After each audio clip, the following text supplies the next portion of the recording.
All right, thanks so much for being here.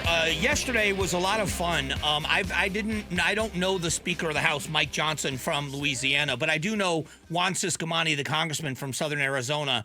And Congressman Ciscomani was kind enough to connect me with the Speaker. And together we had a conversation, which we taped for an interview. We played the extended part with the Speaker earlier this morning because he's never been on the show, and you can find it on the podcast. But the conversation with the two of them was very interesting because this is where it's strange. A lot of power in the Speaker's office because it's a simple majority body. All it takes is a one-vote majority in the House, and it passes out of the House. So keeping the Republican caucus together is his job.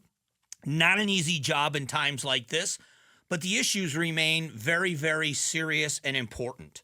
You get things over to the Senate doesn't take them up. There's nothing you can do about it, and vice versa. You know, if you're a Democrat, you got to be upset with the Republicans in the House and all these other things, but the issues remain the same.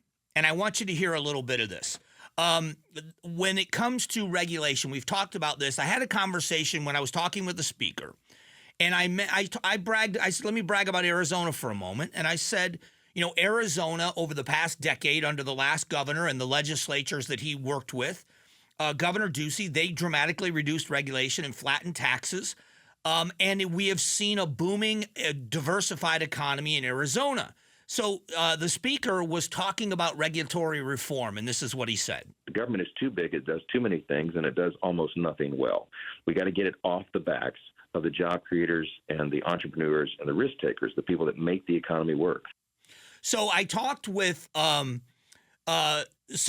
because what Congressman Ciscomani has done is he has tried to work across the aisle. And I know that that's kind of taboo for a lot of people, but, you know, we're in a border state. So he actually was trying to work with Greg Stanton, Democrat Greg Stanton from Arizona, on a couple of things. And I asked him, how do you maintain, because this is important, how do you maintain your core principles, but still work with people on areas where you can find common ground? And here's what he said. This district is a district that demands results at the end of the day.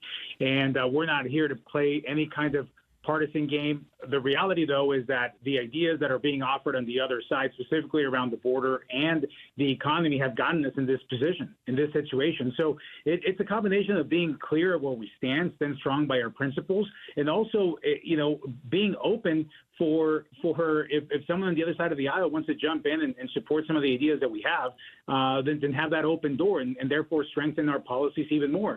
One of the things I asked both of them about is about the veteran issues. Arizona, we are blessed to have so many veterans that live here. Now, we've got a great military presence here in Arizona, Luke Air Force Base, and down in southern Arizona in Yuma and all over the state. We've got a military presence here.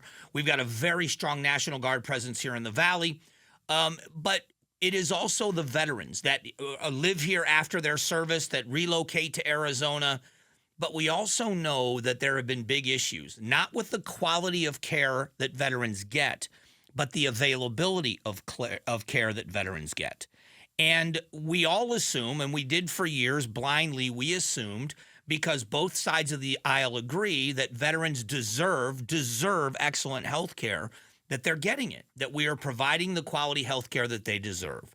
We found out in years past and recently that that's not the case. So I asked them both about this issue. And first, I want to play what Congressman Ciscomani had to say. Our district has over 70,000 veterans, ninth largest veteran population in the country, right here in this district. That's another opportunity to work together to make sure that our veterans are taken care of. At the end of the day, though, we know what works and what doesn't work, and we need to stand by those policies. Yeah, and so I talked to the Speaker about it, and I said, you know, this is frustrating that it's got to take legislation, that the head of the VA really doesn't have power to fire people. He can't cut through the red tape. This is going to have to be legislative changes. So I asked the Speaker, what are you guys working on? In my district in Louisiana, I have Barksdale Air Force Base and formerly Fort Polk, now Fort Johnson. The Air Force and the Army bases, 2/3 of the nuclear triad is in my district. I've got one of the largest veterans populations as well, just like Juan does. So this is top of mind for us.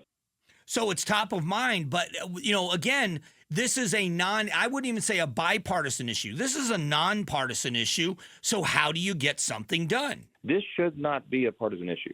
We ought to have Democrats and Republicans united in the cause to take care of those who have sacrificed their lives to serve the country. It's a big priority for us. We have some ideas on the table on how to do that, but definitely the VA needs reform, and we've got to do better by those who serve us.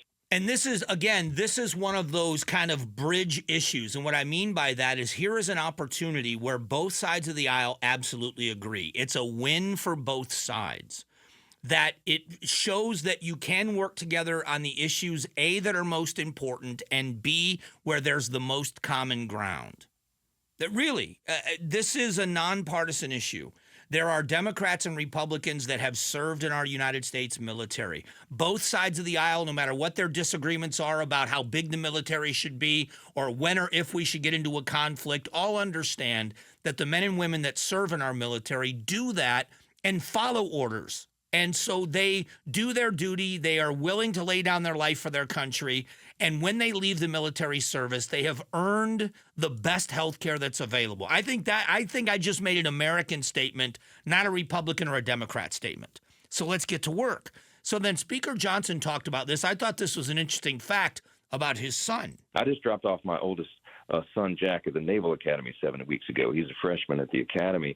This is a live fire exercise for my family, as it is to millions of others and many here in this district. And I want you to know Juan Ciscomani is one of the guys at the table with the ideas, working on the consensus to get that done for those who've served us.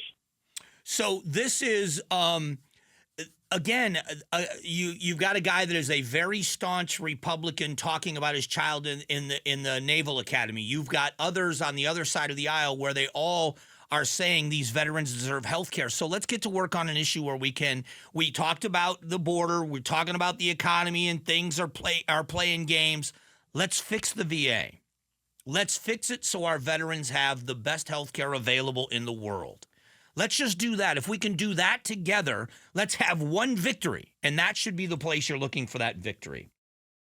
Thanks for watching the Mike Broomhead Show. Catch up on Amazing Arizonans, a KTAR News podcast, and click the button in the middle to subscribe.